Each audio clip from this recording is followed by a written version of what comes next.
He was not born into power, nor raised in glory. Daniel was once a young boy taken from his homeland, carried away as a captive to Babylon. He did not grow up with freedom, yet he grew up with something far greater. He grew up with faith. He grew up with trust in God.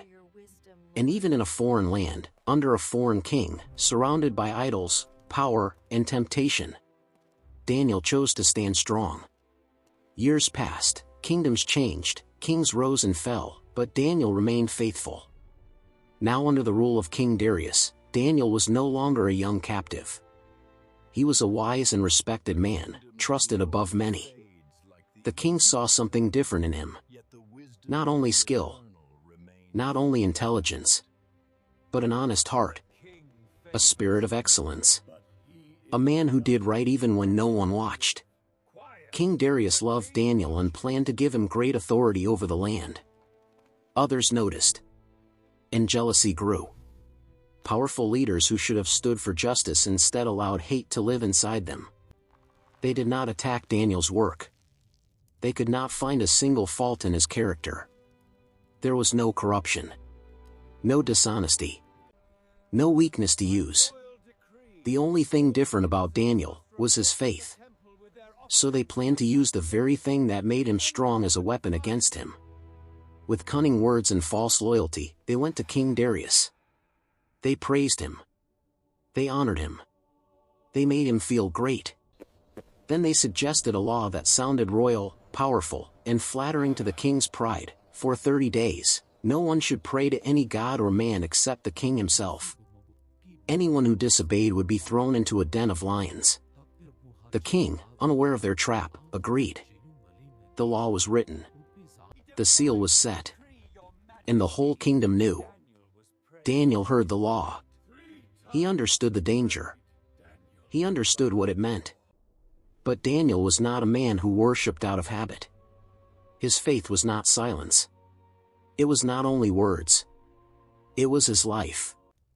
And so, like he had always done, 3 times a day he bowed before God in prayer. He did not shout. He did not fight. He did not hide in fear. He simply stayed faithful. And that faith was about to be tested in the most powerful way. The conspirators were waiting. They watched Daniel. They waited for his prayer.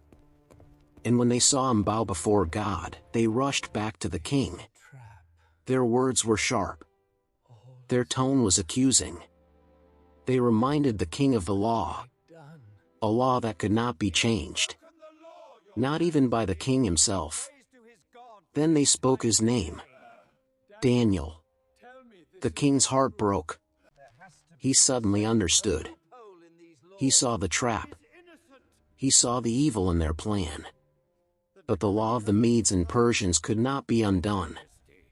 The king tried to find a way to save Daniel. He searched for a loophole. He delayed the judgment. He struggled the whole day, trying to rescue the man he admired. But the law stood firm. And the jealous officials pressed harder. Daniel must be thrown into the lion's den. Before Daniel was taken away, King Darius looked at him with grief and hope at the same time. He spoke words not of power, but of prayer. Your God, whom you serve continually, he will rescue you. Daniel was lowered into the den. A stone was rolled across its mouth. The king sealed it with his royal seal so that nothing could change the outcome. From the outside, it looked like the end. A quiet, final, hopeless moment. A man of God, trapped in a pit of death. But faith is not measured when life is easy. Faith is proven when life is impossible. That night the king could not sleep. He did not eat. He did not celebrate. He did not listen to music. His palace was full of wealth, but his heart was full of worry. Early in the morning, before the sun fully broke through the sky, he ran to the den. His voice trembled. His heart raced. He called out with fear and hope mixed together. Daniel, servant of the living God, has your God, whom you serve continually, been able to rescue you from the lions?"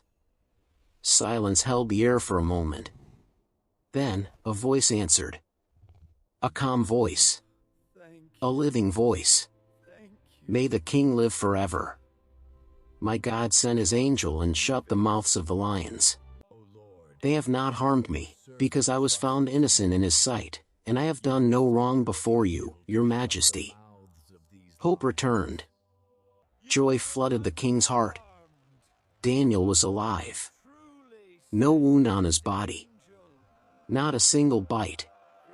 Because when human power ends, God's power begins. King Darius immediately ordered Daniel to be lifted out of the den. The same hands that pushed him toward danger were now lifting him into safety. Everyone saw something that day. Not just a miracle. Not just survival. But proof that God defends those who remain faithful. The king then turned to those who had plotted evil. The same people who tried to destroy Daniel faced the very punishment they planned for him. The lions who stayed calm with Daniel did not stay calm with them. Justice came swiftly. Their own evil returned to them. But the story does not end with punishment. It ends with glory.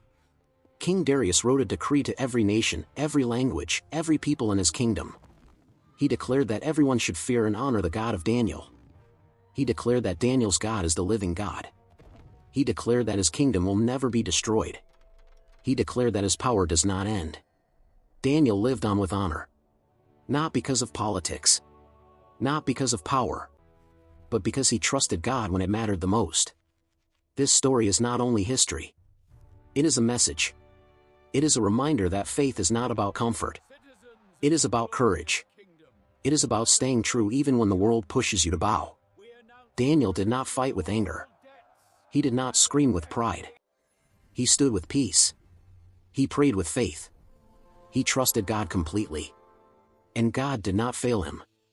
There are moments in life when it feels like we are thrown into our own lion's den. Moments of fear. Moments of pressure. Moments where doing the right thing feels dangerous. Moments when standing for truth feels costly.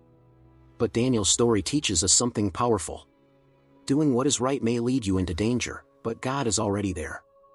You may be surrounded by fear, but you are also surrounded by divine protection. When Daniel prayed, heaven moved. When Daniel trusted, God acted. When Daniel was silent before lions, God spoke through a miracle. Faith did not remove the lions. Faith closed their mouths. And today, this story still speaks. It reminds us that you may not control laws. You may not control people. You may not control what comes against you. But you can control your faith. You can choose integrity. You can choose prayer. You can choose trust. God may not always keep you out of the den. But he can always bring you out of it. The God who protected Daniel still protects today. The God who stood in a dark pit of danger still stands with those who trust him. You are not forgotten. You are not alone. You are not abandoned in your struggle. Just like Daniel, you may be in a place you never chose. But you are not there by accident. Faith in silence. Courage in fear. Trust in danger. These are not just words. They are power. And when faith stands firm, God moves. So remember, when the world pressures you to bow, stand with God. When fear surrounds you like lions, trust his protection. When the outcome seems sealed like a stone at a den's entrance, believe he can open it. Because the story of Daniel is not just about lions. It is about loyalty. It is about courage. It is about divine protection. And it is about a God who never fails those who trust him. His faith turned danger into deliverance. His prayer turned fear into power. His trust turned death into testimony. And the same God who rescued Daniel still writes stories of protection and victory today. And yours may be next.